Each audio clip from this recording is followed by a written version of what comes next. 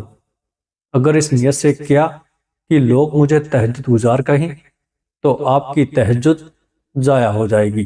آپ نے کوئی بھی عمل اس نیت سے کیا کہ لوگ میری واہ واہ کریں، لوگ مجھے نیکوکار کہیں، تہجد گزار کہیں، نمازی کہیں، حاجی کہیں، زکوٰۃ دینے والا کہیں، سخی کہیں، تو آپ کا وہ عمل ضائع ہو جائے گا۔ ہاں، اگر اس نیت سے کہا کہ میں کسی کو نماز تہجد کی ترغیب دینے کے لیے بتا رہا ہوں کہ میں پڑھتا ہوں تو بھی پڑھا کر، میں نماز پڑھتا ہوں تو بھی پڑھا کر، میں قرآن پڑھتا ہوں، اس کی یہ فضیلت ہے، تہجد پڑھتا ہوں، اس کی یہ فضیلت ہے، تم ہی پڑھا کرو، اس کے یہ فائدے ہیں، تو پھر تو اس پر آپ کو ثواب ملے گا۔ لیکن اگر آپ ریاکاری، دکھلاوے، بناوٹ کے لیے لوگ میری واہ واہ کریں، میری شہرت ہو، پھر بھی آپ کی تہجد قبول نہیں ہوگی۔ یاد رکھیں، انسان کی جو عبادت ہے نا، اس کا دار و مدار اس کی نیت پر ہے۔ اگر نیت خالص اللہ کی رضا ہے تو آپ کا عمل قبول ہوگا، اور اگر نیت جو ہے وہ خالص نہ ہوئی، اس میں ریاکاری ہوئی، دکھلاوا ہوا، بناوٹ ہوئی، لوگوں کو دکھلایا اور شہرت حاصل کرنے کے لیے کیا، تو آپ کا وہ عمل قبول نہیں ہوگا، بلکہ بعض صورتوں میں وہ عمل آپ کے لیے وبال بن جائے گا۔ پیارے عزیزو، اللہ کی ناراضگی کا سبب بنے گا۔ یاد رکھیے، اللہ تبارک و تعالیٰ نے قرآن کریم میں ارشاد فرمایا، جو کوئی اللہ سے، اپنے رب سے ملاقات کا امیدوار ہو، اسے چاہیے کہ وہ اچھے اعمال کرے اور اپنے رب کی بندگی میں کسی کو شریک نہ ٹھہرائے۔ اس سے پتہ چلا کہ بندہ رب کی بندگی میں کسی کو شریک نہ ٹھہرائے، عمل کرے تو فقط اللہ کی رضا کے لیے اٹھے، تہجد ادا کرے تو فقط اللہ کو راضی کرنے کے لیے اس کی بارگاہ میں سجدہ کریں، اس سے مانگیں اور اسی کو دکھائیں، کسی دنیا دار کو نہیں۔ ریاکاری کو شرک اصغر کہا گیا ہے، چھوٹا شرک کہا گیا ہے۔ یہ عمل تو اللہ کے لیے تھا اور تو لوگوں کو دکھا رہا ہے۔ اس لیے اگر آپ تہجد پڑھ کے ریاکاری کرتے ہیں، بعد میں لوگوں کو بتاتے پھرتے ہیں کہ لوگ مجھے تہجد گزار کہیں، تو آپ کی وہ تہجد ضائع ہو جائے گی۔ حضور پاک صلی اللہ تعالیٰ علیہ وسلم نے فرمایا، اللہ تبارک و تعالیٰ قیامت کے دن اگلے پچھلے تمام انسانوں کو ایک جگہ جمع کرے گا، اکٹھا کرے گا، ظاہر ایک آواز دینے والا آواز دے گا، وہ کہے گا، جس نے نیکی لوگوں کو دکھانے کے لیے کی تھی، وہ اس نیکی کا ثواب بھی ان سے جا کر لے لے جن کو دکھائی تھی، کیونکہ اللہ تبارک و تعالیٰ تمام شریکوں سے بے نیاز ہے۔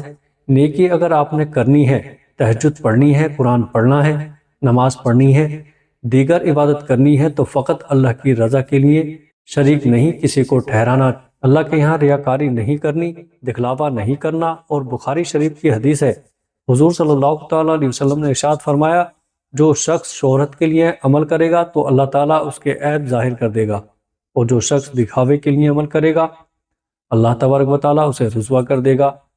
تو دکھلاوا جو ہے، یہ تو ثواب کے بجائے وہ تو رسوائی کا سبب بنے گا، اور جو شہرت کے لیے کرے گا، اللہ تعالیٰ اسے رسوا کر دے گا، اس کے عیب ظاہر کر دے گا۔ اس لیے نیکی کریں تو فقط اللہ کی رضا کے لیے کریں، ریاکاری نہ ہو۔ آپ تہجد کے لیے اٹھتے ہیں، آپ کو مبارک ہو، لیکن ساتھ ساتھ اس گناہ کو، ان غلطیوں کو چھوڑیں۔ تیسری بڑی غلطی جو بہت زیادہ لوگ کرتے ہیں، وہ یہ غلطی کرتے ہیں کہ نماز تہجد کو اس کے وقت میں ادا نہیں کرتے۔ یاد رکھیں، عمل کی قبولیت کے لیے ایک شرط یہ بھی ہے کہ عمل سنت کے مطابق ہو۔ اب اس کا وقت کب شروع ہوتا ہے، کب ختم ہوتا ہے، آپ کو بتانے جا رہا ہوں۔ اور غلطی کیا کرتے ہیں لوگ، دھیان سے، توجہ سے اس بات کو سمجھنے کی کوشش کیجیے گا۔ یاد رکھیں، جب نماز عشاء کا وقت شروع ہو جائے، آپ نے 4 فرض پڑھ لیے، 2 سنت پڑھ لی، آپ نے نماز عشاء ادا کر لی، تو اس کے بعد آپ کے لیے نماز تہجد کا وقت شروع ہو چکا ہے، ٹھیک ہے؟ لیکن اس نماز کے لیے سونا شرط ہے، چاہے آپ 10 منٹ ہی کیوں نہ ہو، آپ سو جائیں، اس کے بعد آپ اٹھ کے نماز تہجد ادا کر سکتے ہیں۔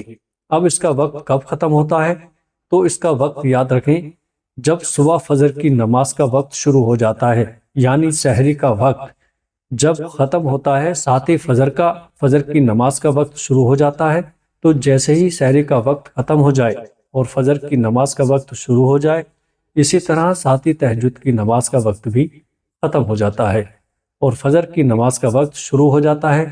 اب غلطی کیا کرتے ہیں لوگ؟ غلطی یہ کرتے ہیں، مؤذن جو ہوتے ہیں وہ نماز فجر کا وقت پہلے شروع ہو جاتا ہے لیکن اذان بعد میں دی جاتی ہے۔ کسی مسجد میں 15 منٹ کے بعد اذان ہو رہی ہے، یعنی فجر کی اذان کا وقت پہلے شروع ہو جاتا ہے، نماز کا وقت پہلے شروع ہو جاتا ہے، لیکن مؤذن کی آنکھ کھلی آدھا گھنٹہ بعد تو وہ آدھے گھنٹے کے بعد اذان دے رہا ہے، کوئی 20 منٹ بعد دے رہا ہے۔ تو لوگ کیا سمجھتے ہیں؟ وہ سمجھتے ہیں اذان نہیں ہوئی تو ہم نماز تہجد ادا کر لیتے ہیں، حالانکہ اس وقت فجر کی نماز کا وقت شروع ہو چکا ہوتا ہے۔ تو یاد رکھیں، فجر کی نماز کے وقت میں آپ نماز تہجد ادا نہیں کر سکتے۔ آپ نے کیا کرنا ہے؟ ایک کیلنڈر رکھ لیں، یہ موبائل آپ کے پاس ہے، اسی موبائل میں ایک پرے ٹائم ایپ لوڈ کر لیں، اس میں دیکھیں کہ عشاء کی نماز کا وقت کب شروع ہوتا ہے اور کب ختم ہوتا ہے، یعنی صبح شہری کا وقت کب ختم ہو رہا ہے، فجر کی نماز کا وقت کب شروع ہو رہا ہے۔ فجر کی نماز کا وقت شروع ہونے سے پہلے آپ نماز تہجد ادا کر سکتے ہیں۔ امید ہے بات سمجھ آ گئی ہوگی۔ پیارے دوستوں، ویڈیو اچھی لگے تو آگے اپنے دوستوں میں شیئر ضرور کریے گا۔ السلام علیکم ورحمۃ اللہ وبرکاتہ۔